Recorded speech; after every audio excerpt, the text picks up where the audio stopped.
Graça e paz, irmãos e irmãs. Pois bem, nessa ocasião vamos dar prosseguimento às exposições que estão ocorrendo na carta de 1 Timóteo, carta do apóstolo Paulo ao jovem pastor Timóteo, que à época servia na igreja de Éfeso. Pois bem, hoje nós iremos expor o capítulo 4, do 6 ao 10. É um texto muito bonito e diz respeito ao bom ministro de Cristo. Então, vamos à leitura desse texto. Diz assim, 1 Timóteo, capítulo 4, do 6 ao 10. Diz assim: ensinando essas coisas aos irmãos, serás bom ministro de Cristo Jesus, nutrido pelas palavras da fé e da boa doutrina que tens seguido. Mas rejeita as fábulas profanas e insensatas. Exercita-te na piedade, pois o exercício físico é proveitoso para pouca coisa, mas a piedade é proveitosa para tudo, visto que tem promessa da vida presente e da futura. Esta palavra é digna de crédito e de toda aceitação, pois é para isso que trabalhamos e lutamos, porque temos colocado nossa esperança no Deus vivo, o Salvador de todos os homens, especialmente dos que creem. Vamos orar? Oremos. Deus, nosso Pai amado, sustentador da nossa existência, obrigado por providenciar a Tua palavra para sustentar o nosso espírito e para guiar os nossos passos, para encontrarmos Cristo, nosso Salvador. Te pedimos que o Teu Espírito nesse momento possa iluminar a mente de cada irmão, de cada irmã, para que juntos possamos compreender a Tua palavra ao ponto de aplicá-la corretamente, adequadamente à nossa vida diária. É isso que nós te oramos em nome de Jesus Cristo, Deus. Amém. Pois bem, então nosso estudo vai se dar como nós já estamos fazendo, né? Nós vamos primeiro fazer uma recapitulação do que já vimos até agora. Vamos resumir um pouco do que já vimos em cada capítulo até agora. Após, nós nos dedicaremos especificamente a esses versículos, expondo verso a verso. Faremos uma conclusão e, por fim, uma oração. Então, indo para a nossa recapitulação, o que nós aprendemos no primeiro capítulo? No primeiro capítulo de 1 Timóteo, nós percebemos que uma das principais ênfases, ou a principal ênfase do capítulo, diz respeito ao fato de que a igreja deve se apegar à sã doutrina. Como a gente vem repetindo frequentemente, se uma igreja quer se manter saudável, deve prezar, deve zelar, deve cuidar pela sã doutrina, ou seja, por uma doutrina, por um ensinamento sem erros, saudável, nutritivo, bíblico. Isso quer dizer que o ensino da igreja, todo o ensino da igreja deve ser um ensino bíblico. Pois se ela, obviamente, aprender errado, ela vai fazer errado, vai praticar errado. Toda a Bíblia, todo o conselho de Deus deve ser ensinado corretamente para a igreja. No capítulo 2, nós aprendemos sobre como a igreja deve se portar quando estiver reunida, junta para a adoração ao Senhor, para o culto público cristão.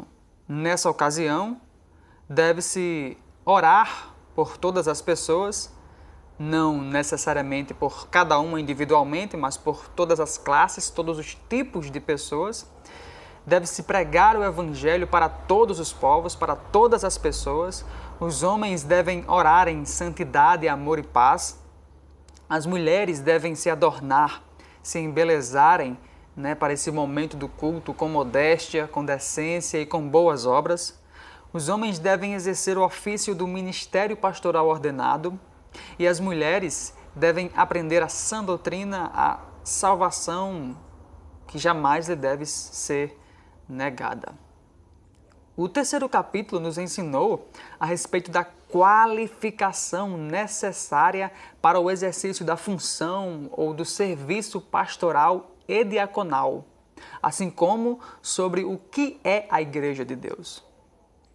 Então vimos que a saúde da igreja depende grandemente da qualidade, da fidelidade e do ensino de seus ministros ordenados. Vimos que não estamos a ver navios como em uma embarcação sem leme, ou como um viajante sem mapa, ou no escuro. Isso caso sejamos instruídos pela Sagrada Escritura, que nos ensina como se deve proceder na casa de Deus. Nós temos um mapa para sabermos como proceder na casa de Deus, como organizar a igreja de Deus. E nós vimos isso em 1 Timóteo 3,15, né, que Paulo diz, para que, se eu demorar, saibas como se deve proceder na casa de Deus, que é a igreja do Deus vivo. Vimos também uma parte do que é a igreja, ou seja, uma parte de sua identidade. Né? Vimos que a igreja é casa de Deus, ou seja, é um edifício de Deus e ao mesmo tempo é a família de Deus. Vimos que ela é a igreja do Deus vivo, aqui em 1 Timóteo 3,15, ou seja, ela é o santuário do Deus vivo. Ela é uma morada de Deus por seu Espírito. Vimos também que ela é coluna e alicerce da verdade. Ou seja, a igreja ostenta a verdade nas alturas. As colunas de uma casa, além de sustentar as paredes, elas são responsáveis por elevar o teto e mantê-lo em segurança.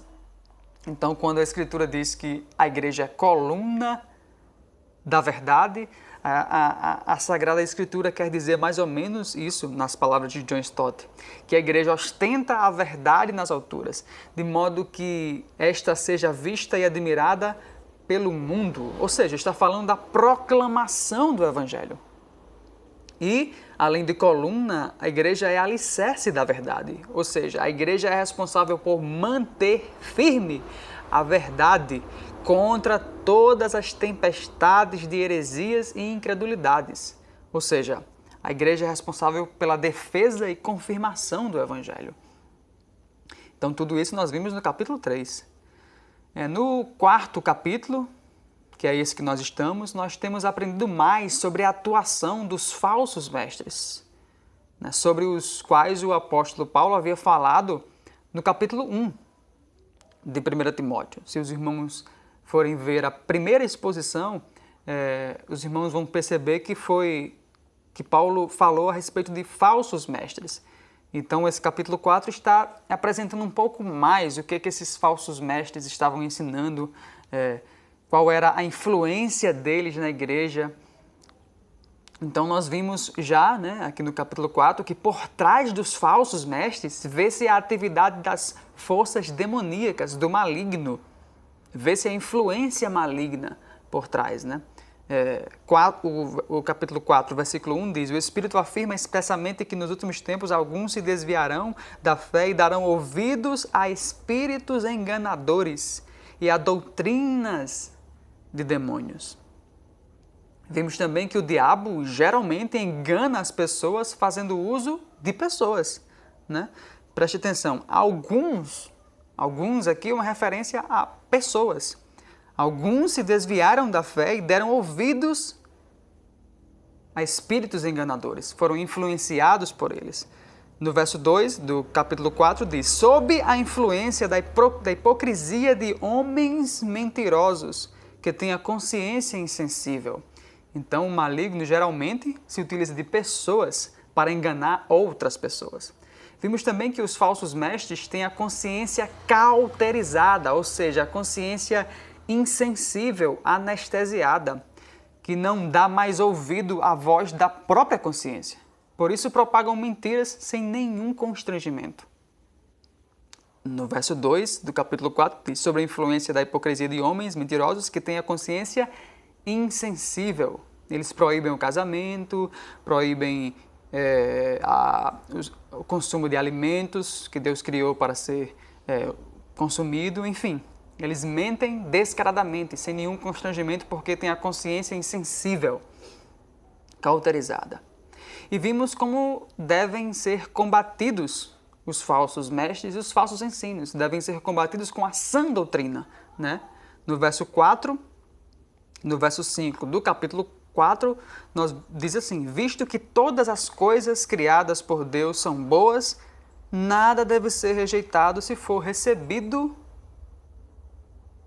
com ações de graças, pois são santificadas pela palavra de Deus e pela oração.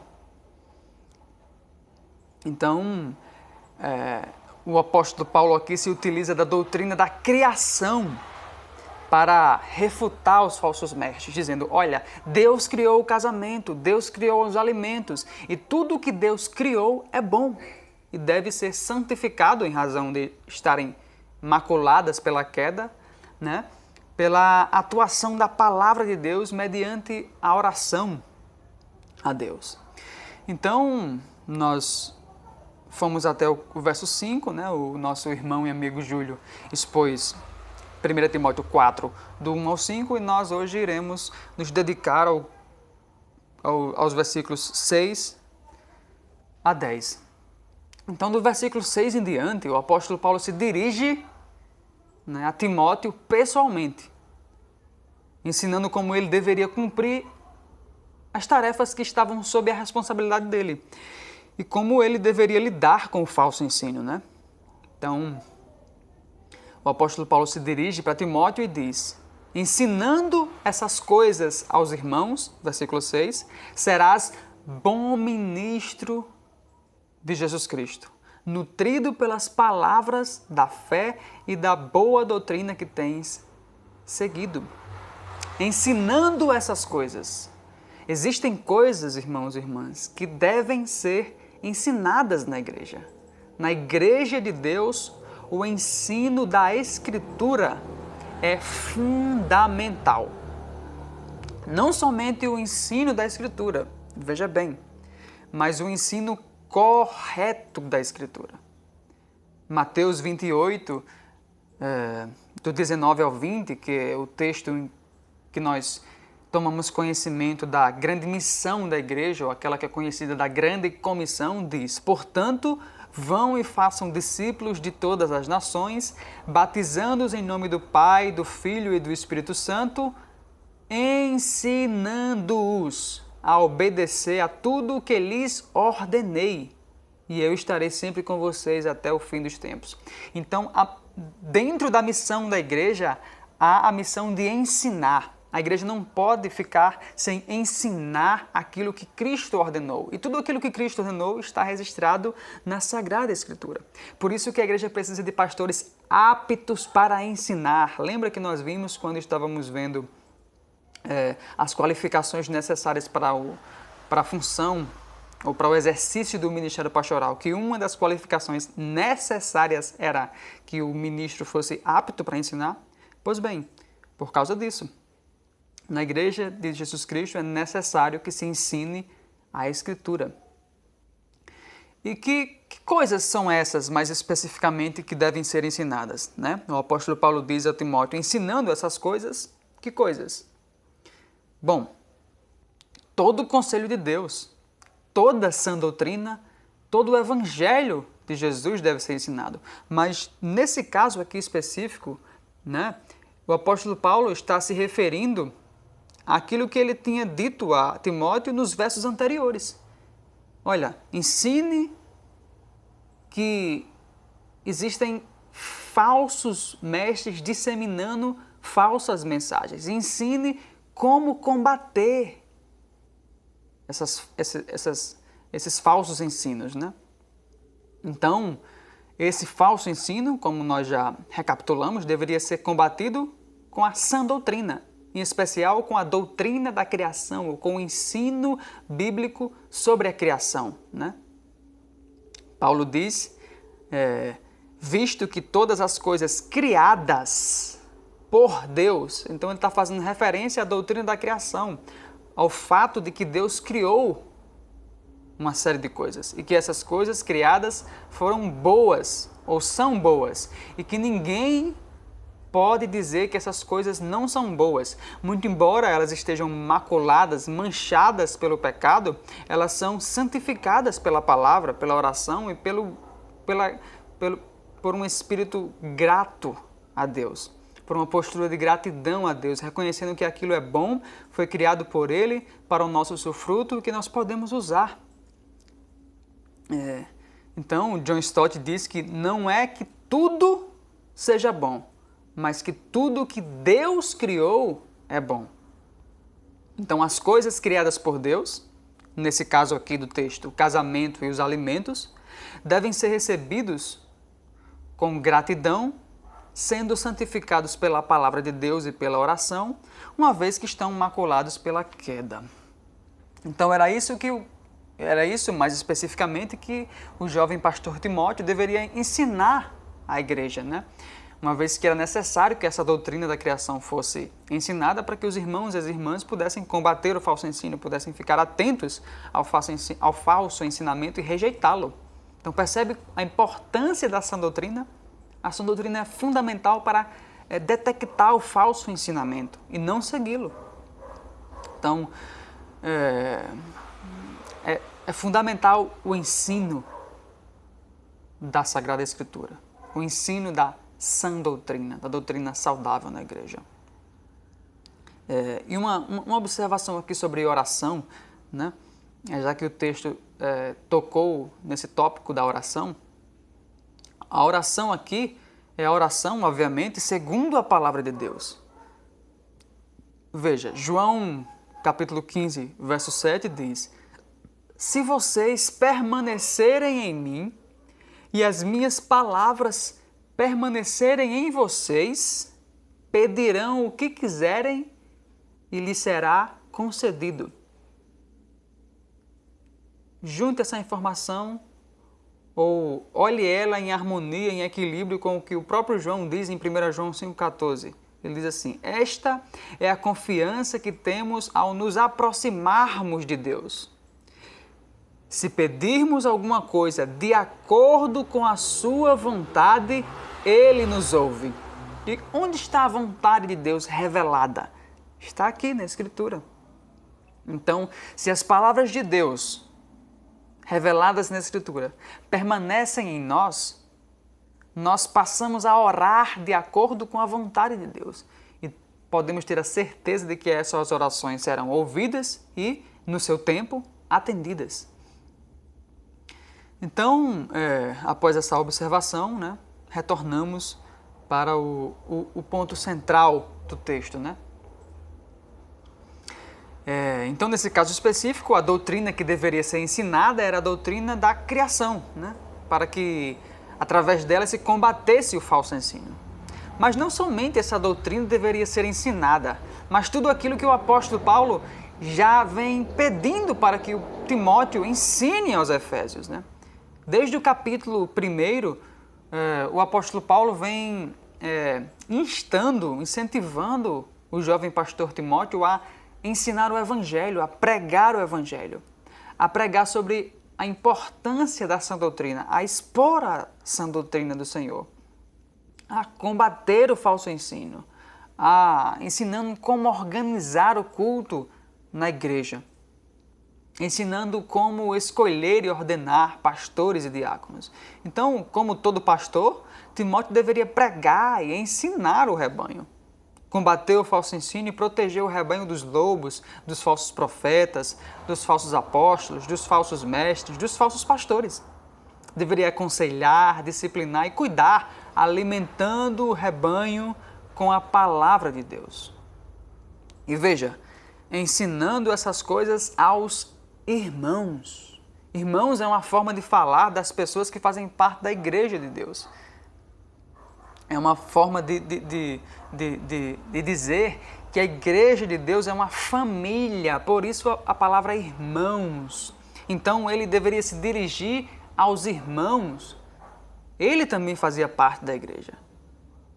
Então o alvo dele deveria ser a igreja, as pessoas que formavam a igreja de Éfeso.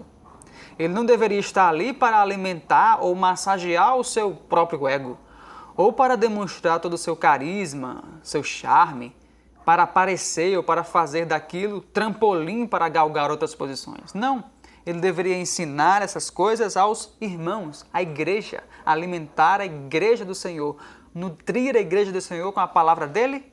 Não, com a palavra de Deus, com aquilo que ele estava aprendendo através do apóstolo Paulo. Ensinando essas coisas aos irmãos, serás bom ministro de Jesus Cristo. Ensinando a palavra de Deus, serás bom ministro, ou seja, bom servo de Jesus Cristo. A palavra aqui que está traduzida por ministro é a palavra diáconos. Só que aqui ela está sendo usada no seu sentido geral. Lembra que quando a gente estava estudando sobre os diáconos, a gente viu que essa palavra ela tem dois sentidos. O primeiro é um sentido específico, que faz referência ao oficialato na igreja local, né? ao ofício de diácono. E o segundo uso, mais comum, né, é um uso geral, que quer dizer servo. Então, nesse sentido geral, todos nós cristãos, discípulos de Jesus, somos servos de Deus, somos diáconos de Deus no seu reino para o mundo. Então ele seria bom diáconos, bom servo, bom ministro de Deus, caso ensinasse a palavra de Deus. E ele seria assim, né, um bom ministro, não porque ele era carismático, charmoso, atuante nas redes sociais, famoso, influente, e fala exatamente o que as outras pessoas queriam ouvir, né?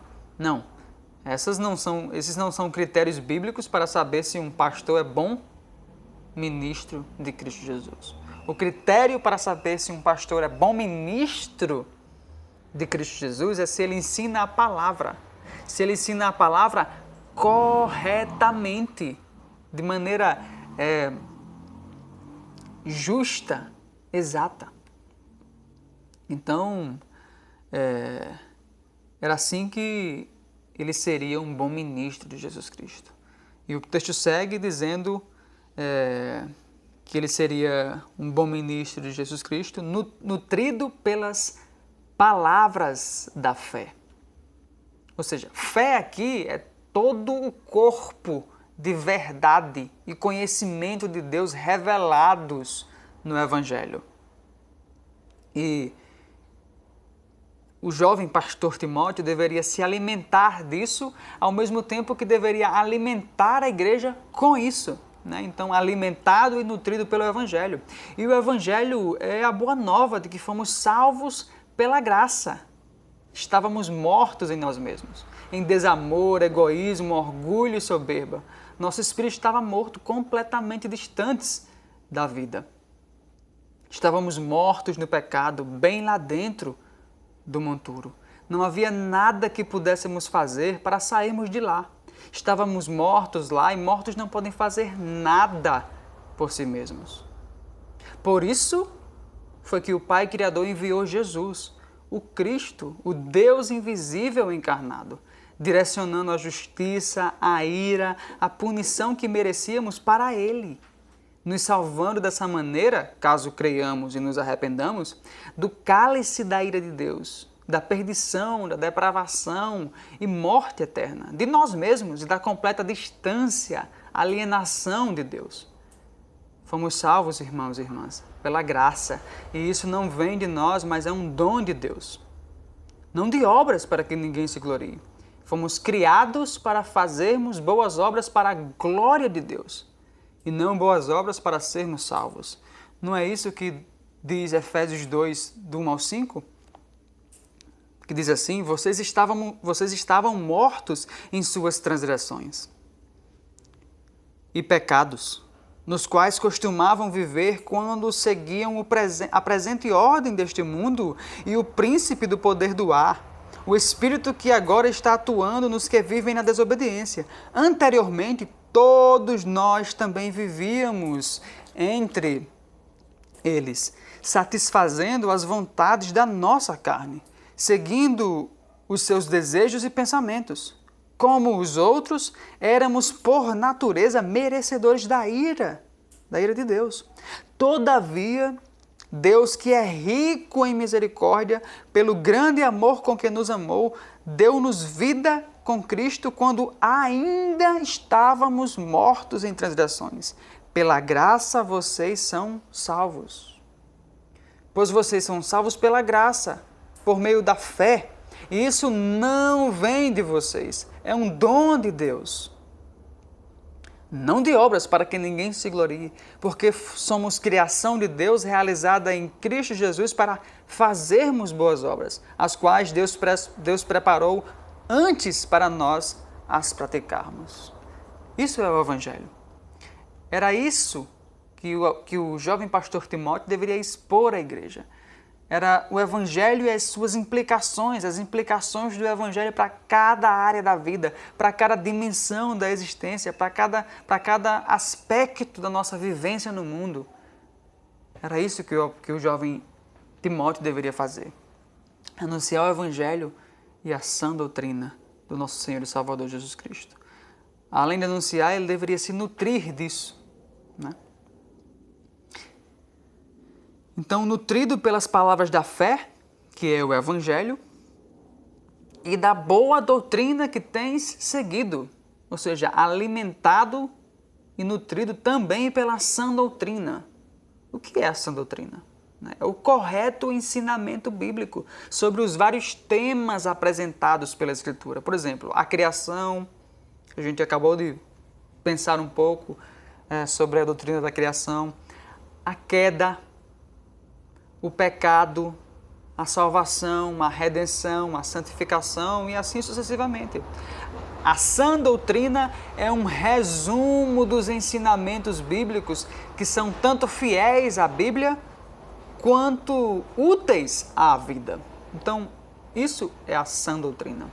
Então, ao mesmo tempo em que Timóteo instrui e nutre a igreja, ensinando a sã doutrina, ele também dela se nutre pessoalmente. As duas coisas acontecem quase que ao mesmo tempo, porque ninguém pode dar sem antes receber. Por isso, o jovem Timóteo deveria estar nutrido do Evangelho e da sã doutrina. Assim, ele poderia também nutrir a igreja do Deus vivo. Então, no geral, as coisas, que deveriam ser ensinadas são o Evangelho e essa doutrina. Não é? Essas coisas aqui que o apóstolo Paulo inicia no verso 6. Ensinando essas coisas. No geral, grosso modo, o que deveria ser ensinado era o Evangelho e a sã doutrina. E as implicações tanto do Evangelho quanto da sã doutrina na vida da igreja, na vida comum, na vida diária dos irmãos e das irmãs. Em contrapartida, o verso 7 diz: mas rejeita as fábulas profanas e insensatas. Exercita-te na piedade. Rejeita as tentativas de transformar a mensagem do Evangelho em meras fantasias puramente imaginárias. Veja, não é que toda fábula deve ser rejeitada. São as fábulas profanas e insensatas, Fábulas que através de historietas disfarçam o Evangelho, distorcem o Evangelho e as doutrinas da Sagrada Escritura. Então, o que esse texto está fazendo não é condenando as fábulas, os contos, as histórias de fantasia. Não, o que ele está dizendo é que existem fábulas profanas e insensatas e que essas devem ser rejeitadas. Nesse caso aqui, eram fábulas que envolviam as histórias do Antigo Testamento. Então, as histórias do Antigo Testamento estavam sendo distorcidas,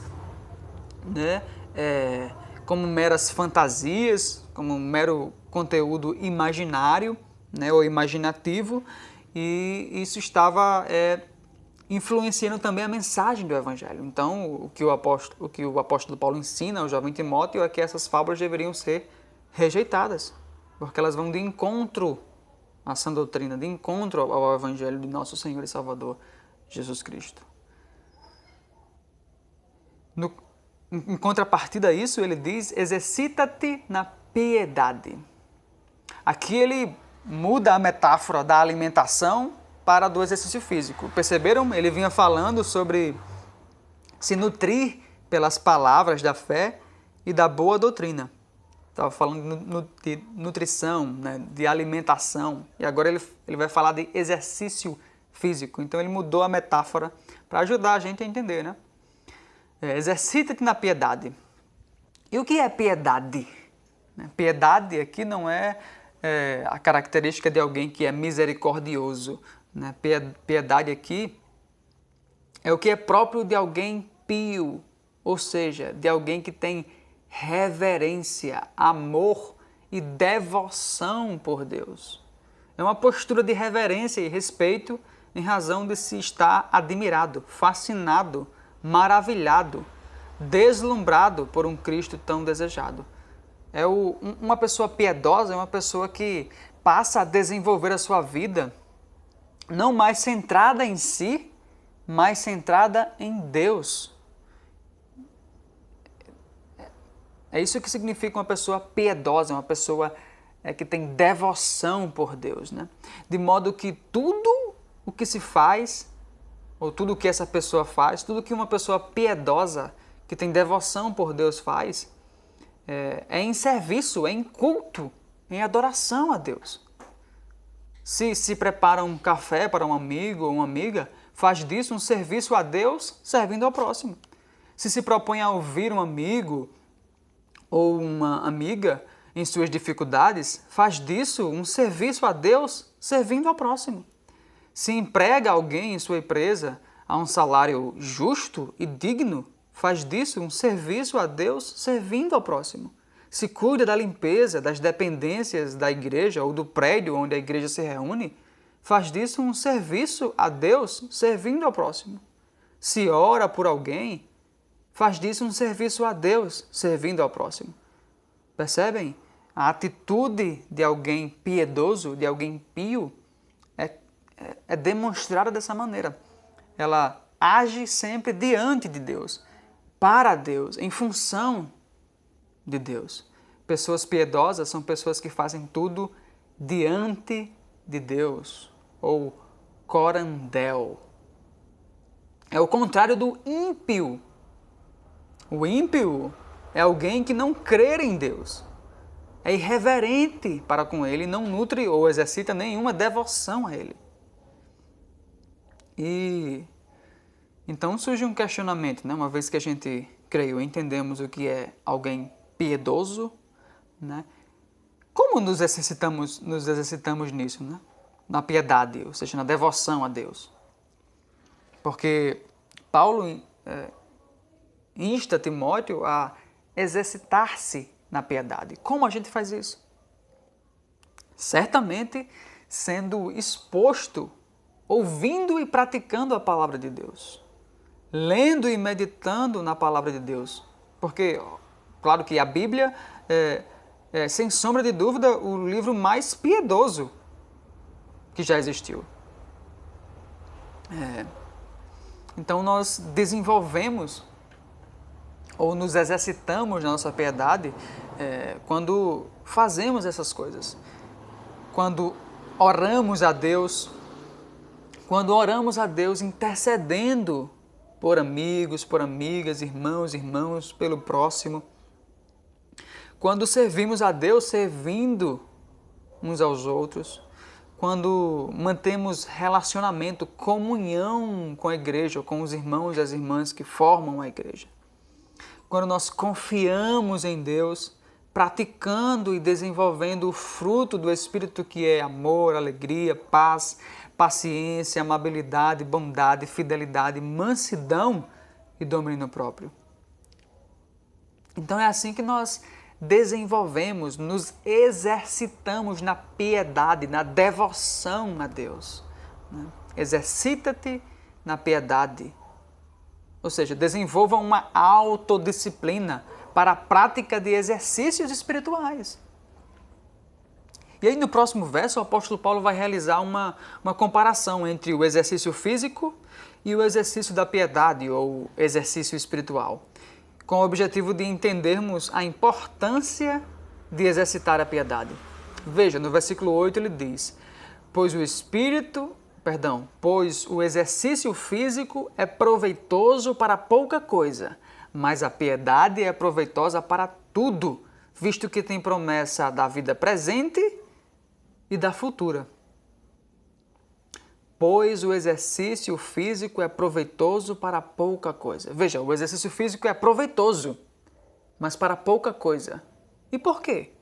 Porque ele produz resultados que duram muito pouco devido ao fato de que o corpo perece. Porque o nosso corpo é frágil, rapidamente envelhece, passa como a flor do campo, como a relva do bosque. Nosso corpo é como o vento, é passageiro, assim como a vida. O exercício físico, portanto, está completamente condicionado ao corpo, muito claramente, né? O próprio nome já diz, exercício físico. Isso, irmãos e irmãs, é claro que não quer dizer que não devamos cuidar do nosso corpo, nutrir o nosso corpo, exercitar o nosso corpo, desenvolver o nosso corpo. Se a gente não fizer isso, ele vai atrofiar. Não é isso que o texto está a nos dizer. O que o verso está dizendo é que em relação ao cuidado espiritual, o cuidado com o corpo é pouca coisa. Né? Porque o cuidado com o corpo é só para essa vida. Né? O cuidado com o corpo já que o corpo há de ser revestido de incorruptibilidade para a eternidade nos atos da segunda vinda de Jesus Cristo, então cremos que nessa realidade vindoura a necessidade do exercício físico não fará mais sentido. No entanto, né, o exercício da piedade tem promessa da vida presente e da futura, é como o texto continua, veja. Mas a piedade é proveitosa para tudo, visto que tem promessa da vida presente e da futura. O exercício da piedade é proveitoso para tudo, inclusive para usar e desenvolver o próprio corpo, de modo a glorificar a Deus. Uma pessoa piedosa, que tem devoção a Deus, ela usa o seu próprio corpo de maneira adequada. Como? Servindo ao próximo com sua força e com sua saúde, trabalhando para produzir bens que abençoem a sua família e ao próximo. No caso de casados, oferecendo, né, o seu corpo ao cônjuge como meio de santo prazer sexual. E não para defraudar, provocar, sensualizar com fotos quentes nas redes sociais, com roupas sexys em ambientes sociais ou com exposições desnecessárias e sem pudor do corpo. Certamente uma pessoa piedosa sabe como desenvolver o corpo e como usá-lo para a glória de Deus. Então veja, a piedade serve para tudo, inclusive para lidarmos com o nosso próprio corpo. Né? O exercício espiritual é proveitoso tanto para essa vida quanto para a futura. Né? Tanto para esta, né? quanto para a porvir, pois nos prepara para a eternidade.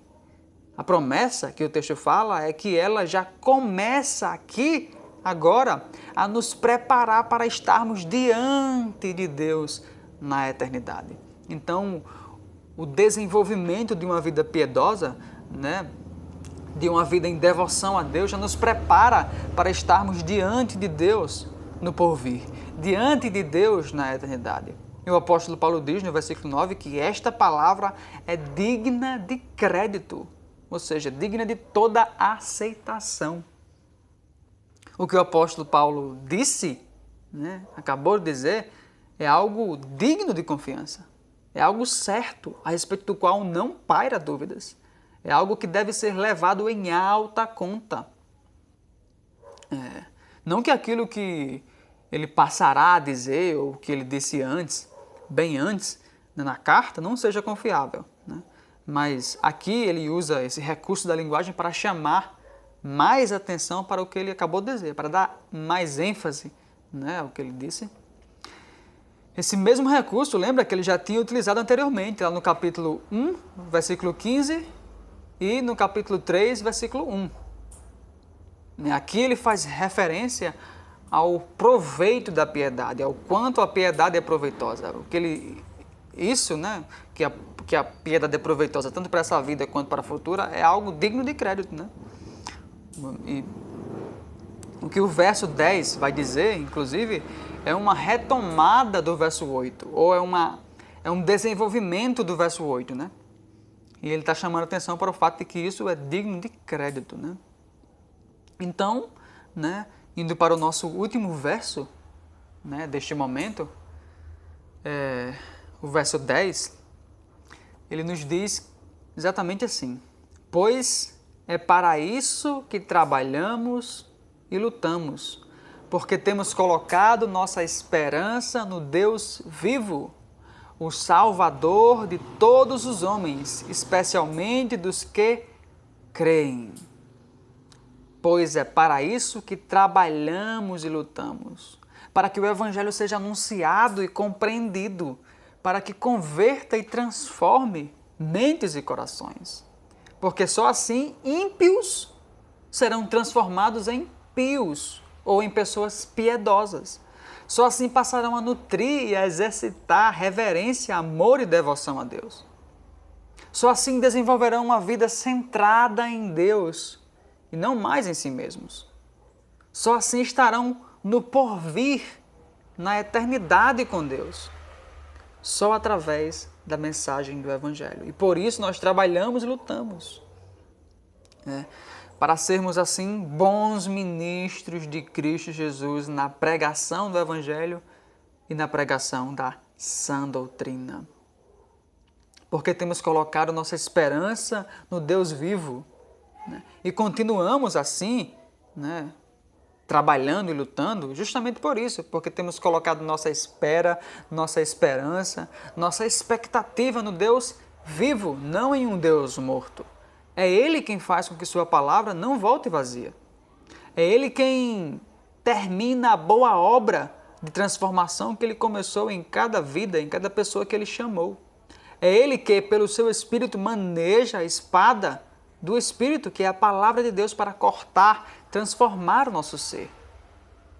Temos colocado nossa esperança no Deus vivo, capaz de cumprir sua promessa de vida eterna, que é capaz de realizar suas promessas nesta vida e na próxima, e na porvir, na eternidade.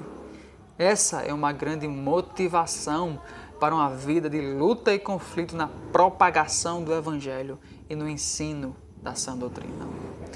Uma esperança futura que anima nossas vidas presentes. Os irmãos perceberam isso? Ele está falando de uma vida ainda por vir, da vida eterna, do relacionamento eterno com Deus. E essa esperança anima as nossas vidas já agora, no presente. Nos dá ânimo para continuarmos lutando, labutando, trabalhando na exposição do Evangelho, na exposição da Sagrada Escritura. Pois é para isso que trabalhamos e lutamos, porque temos colocado nossa esperança no Deus vivo, não em um Deus morto. E ainda mais, o Salvador. Colocamos a nossa esperança no Deus vivo e em um Deus Salvador. Ele mesmo é o Salvador, pois foi Ele quem executou a sua justiça, a condenação, a ira, a sua santa ira na pessoa de Cristo, em nosso lugar. Ele escreveu o plano, o executou e agora chama para a fé, o arrependimento e a salvação nele mesmo, através de Jesus Cristo e guiados pelo Espírito Santo. Então toda a obra é dele, é do Salvador. Se ele é Deus vivo e Deus Salvador, então toda a nossa esperança está de fato segura nele. Podemos confiar nele. Podemos estar seguros de que ele há de cumprir as suas palavras. Ele é o Deus Salvador de todos os homens. Aqui não de todos os seres humanos que já existiram, que já passaram pela face da terra. Porque nós bem sabemos que quem não crê já está, com muita tristeza, condenado. Mas aqui é em referência a todo tipo de pessoa, sem nenhum favoritismo por algum. Ele é o Salvador de todos os homens, judeu, grego, gentil, escravo, livre, homem, mulher e assim sucessivamente. Ele é o Salvador de todos os homens. A salvação não era só para os judeus, era também para os gentios, ou seja, para todos aqueles que não eram judeus. É claro que Deus abençoa todos os seres humanos, de fato, que já passaram pela face da terra. Abençoa com o fôlego de vida, com os recursos naturais, oferecendo planeta, alimento, sol, chuva. Tudo isso é uma bênção de Deus para todos, mas a salvação é só para o que crê. Lembra do famoso texto, do famosíssimo texto da Escritura, João 3,16, que diz que Deus amou o mundo de tal maneira que deu seu Filho unigênito para que todo aquele que nele crê não pereça, mas tenha a vida eterna. E é o que ele diz no finalzinho do verso 10. O Salvador, Deus é o Salvador de todos os homens, especialmente dos que creem. A salvação acontece mediante a fé, ou seja, mediante a confiança na obra, na graça de Cristo. Todo aquele que nele crê será salvo. Então assim, irmãos e irmãs, nós concluímos a exposição desse trecho da carta de 1 Timóteo, esse trecho que vai do verso 6 ao verso 10 do capítulo 4. Como conclusão, eu gostaria de dizer que nós devemos confiar na Escritura. Porque é bom saber que Deus não nos deixou às cegas, sem saber como organizar a igreja dele. Muito pelo contrário, ele nos diz o que fazer. Ou seja, ele diz que a igreja, hoje, no nosso tempo, deve permanecer fiel e zelar pela mensagem dos apóstolos de Cristo, que é o Evangelho e a sã doutrina. Nós vimos isso no capítulo 1 e em vários trechos, dos capítulos seguintes. 2. A Igreja do Senhor deve ordenar pastores qualificados para liderar, pregar, ensinar, aconselhar e disciplinar a igreja. E também diáconos para organizar as necessidades dos irmãos e servir os irmãos e as irmãs nas suas necessidades básicas, como nós vimos no capítulo 3. 3, deve-se ter consciência clara de que a igreja é a casa de Deus, é a família de Deus, é a igreja do Deus vivo e coluna e baluarte da verdade. Não estamos às cegas, sabemos o que é a igreja, sabemos como organizá-la. O 1 Timóteo está mostrando, está nos ensinando.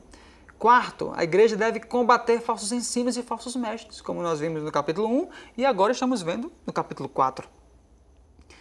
5, a igreja deve cultuar ao Rei, ao Deus vivo, publicamente, expressando sua adoração ao único Deus verdadeiro, como nós vimos no capítulo 2. Então nós não estamos às cegas. A Escritura nos ensina como proceder na casa de Deus. Agora, irmãos e irmãs, precisamos de uma liderança e de pastores que entendam isso e que estejam dispostos a colocar isso em prática. Só assim nossa igreja será revitalizada. Sem isso, irmãos e irmãs, não teremos uma igreja viva, porque não teremos uma igreja bíblica. Só uma igreja bíblica que é orientada pela Escritura é uma igreja viva. Então, que nós ouçamos a palavra do Senhor e coloquemos ela em prática. Então, irmãos e irmãs, finalizando, eu gostaria de orar com vocês. Oremos então. Deus, queremos te agradecer pela tua palavra. Obrigado, Deus, por deixar ela registrada na Escritura e permitir que nós, nesse momento, nos dedicássemos a ela. Pedimos que ela seja guardada no nosso coração e que nos leve à prática, para a honra e glória do teu nome. É assim que nós te oramos, em nome de Jesus Cristo, Deus, confiando em ti. Amém.